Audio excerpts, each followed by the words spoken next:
Analysis: chances are there will be plenty of box kicks on Saturday night, and while the tactic is probably almost as old as the game itself, hoisting it high from the base of the ruck is something that's now extremely prevalent and crucial in modern Test rugby. So while the sight of forwards lumbering back and setting up a caterpillar line behind the ruck to provide space for a box kick might cause you to roll your eyes, tough luck.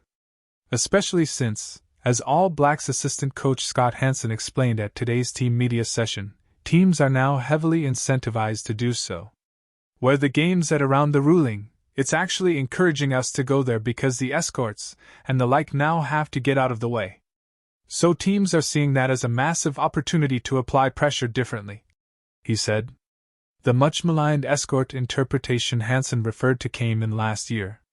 It immediately caused a run of contentious penalties, due to receiving team players adjudged to be obstructing opposition chasers.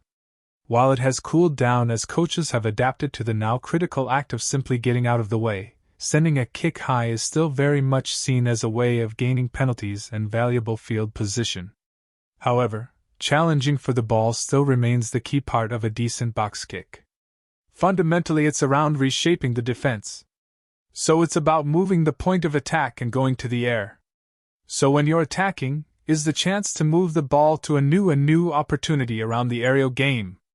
Unfortunately for the All Blacks, that was very much something they were on the receiving end of in their last Test match. The Pumas' kicking game, both from the base and in open play, was a massive part of their historic victory, with the targeting of Will Jordan in particular taking him out of the game often as the fullback was tied up in the aerial contest and subsequent scramble for possession.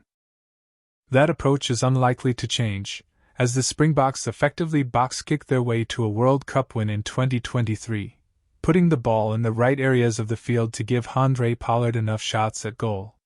While the All Blacks weren't too far behind them on the kick stats 34 times to the Springboks 38, it was the much quicker intent to do so by Rassie Erasmus' side that was the telling difference. They passed the ball only 84 times to the All Blacks 221, meaning that it barely ever got past Faf de Klerk or Pollard himself. Tellingly, de Klerk has been recalled to the current Springbok squad and may well feature in this weekend's test. The much-talked-about all-black halfback spot is one that is now box-kick reliant, with it being seen as key strengths of now certain starter Finlay Christie and likely backup Kyle Preston. So does that mean it will be Plan A for the All Blacks, who have been consistent in their desire to try to run the ball at the right opportunities? It's a plan, Hansen said. Every international team needs the ability to go to the air, dictate terms on a kick to regain. You can structure a defense there also. It's test match footy around understanding where we can control the air and what it gives you to also from those opportunities from it.